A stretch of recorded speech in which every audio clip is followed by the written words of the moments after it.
Baik ya, bisa dipegang sekaligus.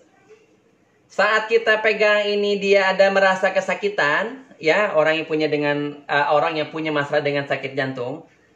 Berarti indikasi kuat bahwa klien tersebut, pasien tersebut, pertahanan tubuhnya sedang bermasalah. Jadi para bapak, para ibu yang dirahmati Allah, ya, ketika kita bertemu ada pasien, ya, pasien misal seperti tes imunnya, ya, tes pertahanan tubuhnya, apalagi sedang di zaman wabah seperti ini. Yang pertama dia disuruh melakukan napas. Ini dari ilmu kedokteran timur. Dia suruh napas. Napas. Napas, napas. Pas napas. Pas napas. Tahan, ya. Tahan. Kemudian ke 4 jari ini tekan pelan-pelan. Tahan. Apakah ada rasa sesak yang hebat ataukah tidak? Apakah ada rasa sesak yang hebat ataukah tidak? Kalau ada rasa sesak yang hebat, sakit, ya, sakit yang hebat, berarti pertahanan tubuhnya sedang bermasalah. Dan perlu diingat bahwa pas di bagian tengah dada inilah adalah kelenjar timus kita. Salah satu dari bagian pertahanan tubuh kita, benteng-benteng pertahanan tubuh kita yang nanti bisa mencirikan apakah klien itu berada dalam keadaan strong atau dalam keadaan weak, dalam keadaan kuat atau dalam keadaan lemah, ya. Mati bisa lakukan terapinya, ya. Biasanya kayak seperti yang tadi. Ini indikasi masalah jantung, ya. Jantung yang punya masalah dan pertahanan tubuh yang sedang bermasalah. Pegang, ada rasa sakit, ngilu, ya. Ngilu. Jari manis dengan jari kelingking, tekan sini, ngilu dua-duanya, ya. Tapi kalau tidak ada ngilu, biasanya dia fine saja, sehat saja. Ingat, jari atau tepuk tangan yang sebelah kiri. Kenapa? Karena ini alur yang dekat dengan jantung dan ini adalah meridian jantung. Ingat, ini adalah meridian jantung. Ya, bisa tes. Bagaimana terapinya? Bisa dengan dua jari ini. Tekan, ya. Lebih bagus menggunakan minyak herbal sinergi, minyak but, ya. Minyak jawi, ya, ataupun minyak zaitun ataupun minyak habbatus sauda. Semua minyak-minyak yang diberkahi dan insya Allah halal wa thayyiban. Pegang, set, ya, pegang sini. Oke, insya Allah. Kemudian pegang. Napas tadi. Ada sesak tidak? Minimal 10 detik. Kalau tidak ada sesak, tidak ada pedih, insya Allah dalam keadaan sehat. Seperti itu. Tapi kalau ada sesak, baru beberapa detik aja, tak kuat. Nah, seperti itu, ya. Berarti ada masalah dia, ya. Ada problem dia. Lanjutkan dengan pemijatan. Pemijatan pada kelenjar timusnya. Pada kelenjar timusnya. Pegang, ya. Pegang. Nah, orang yang sedang punya masalah biasanya akan rasa ingin batuk hebat ataupun ada pneumonia. Batuk yang sporadis, batuk yang masih batuk gitu kan. Nah, itu dia sedang masalah. Tapi kalau dikinin dia tidak ada rasa sesak, tidak ada rasa ingin batuk, insya Allah. Bagaimana terapinya? Selain ini secara rutin, ya, secara kontinu, ya, istiqomah, dawam, ya, tekanan pijat, mulai dari pas belahan dada ini, ya, sampai pas di bawah kelenjar tiroid ini, ke atas, ya. Ini adalah kelenjar timus, kelenjar-kelenjar pertahanan tubuh kita, ya. Maka terapinya adalah kita minum madu, air hangat, ya, 1 gelas, kasih madu 1 atau 1,5 sendok. Lebih bagus madu hutan, ya, lebih bagus madu hutan, bukan madu ternak, insya Allah. Dan jangan lupa baca basmalah dulu, insya Allah. Boleh tambahkan habbas sauda. Nah, ini mohon maaf, ya, ini sambil saya ada minum kopi herbal, kopi 7 elemen, ya.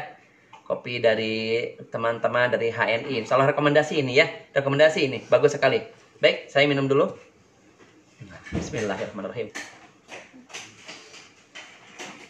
Kalau mau kopi, nanti datang ke sini, ya. Insya Allah, saya kasih gratis setengah gelas. Insya Allah. Oke, lanjutkan. Oke.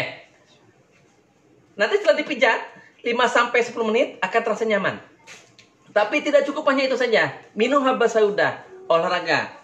Dan jangan lupa berbekam. Masya Allah. Jadi berbekam itu menaikkan sel interferon 10 kali lipat, ya, daripada orang yang tidak pernah dibekam sama sekali. Masya Allah, alhamdulillah, tabarakallah, ya. Oke, next dari masalah gangguan jantung tadi.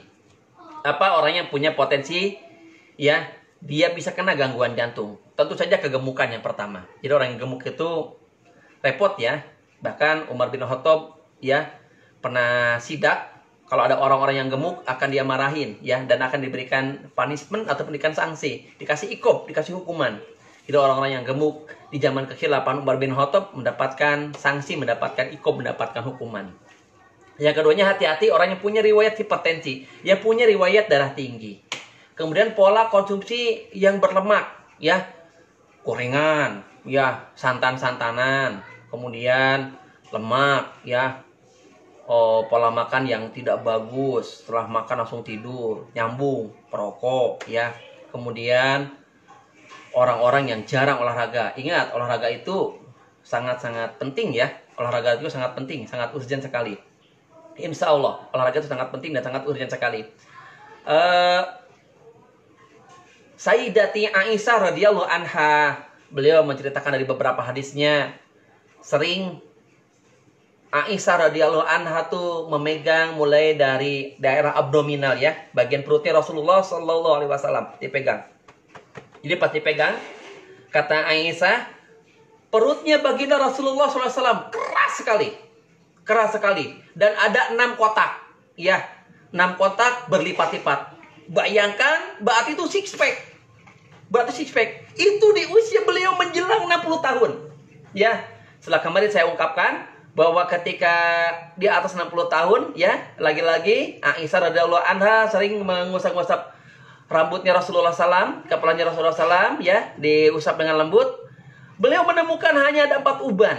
Bayangkan di usia 60 tahun ke atas ya hanya menemukan 4 uban pada kepalanya Rasulullah Sallallahu Alaihi Wasallam. Begitu luar biasanya Rasulullah SAW, begitu sehatnya, begitu primanya, begitu fight dan begitu strongnya. Masya Allah, alhamdulillah. Tentu berbeda dengan kita-kita yang sekarang berada di akhir zaman seperti ini. Nah itu ya.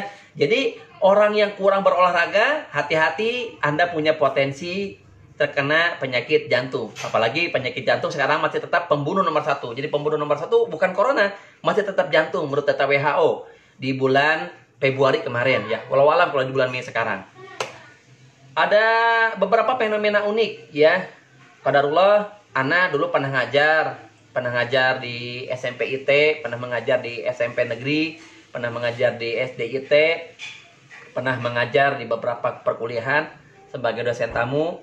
Menemukan banyak mahasiswa-mahasiswa yang usia kronologisnya masih muda-muda, mahasiswa usianya baru 20, 21, tetapi ternyata performanya, usia biologisnya sudah sangat kerepotan sekali, ya, tubuhnya sudah lembek, wajahnya sudah keriput, ya, kemudian pakai kacamata tebal, rambutnya sudah penuh uban, kalau diajak olahraga ternyata ngos-ngosan, kebayang ini kalau pemuda-pemuda semacam ini kalau diajak giat seperti apa, ya, kalau pemuda-pemuda seperti ini diajak giat seperti apa? Takbir, ngos-ngosan, capek pak, udah gak kuat lagi.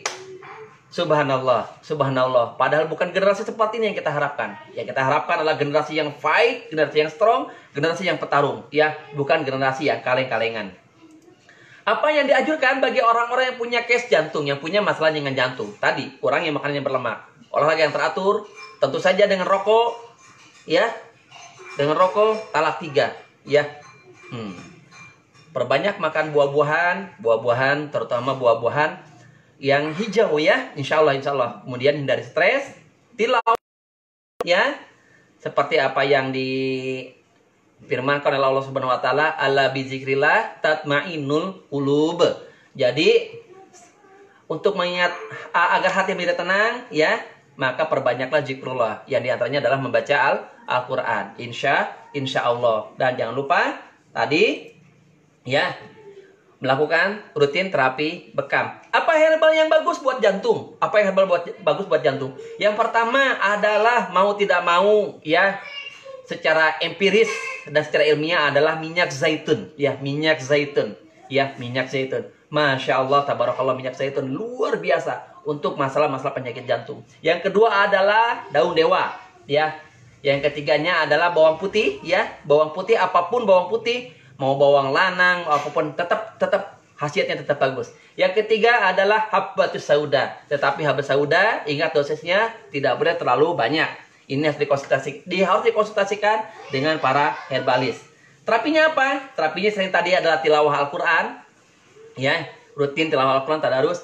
A'udzu billahi minasyaitonir rajim. Bismillahirrahmanirrahim. Tabarakalladzi biyadihil mulku wa huwa ala kulli syai'in qadir. Nah, para peruqyah biasanya disuruh menempelkan tangan pasien yang sedang diruqyah, ya, yang tangan kanan pada dada yang sebelah kiri. Itu langsung terasa, ya. Tangannya kiri pada area lambungnya, ya.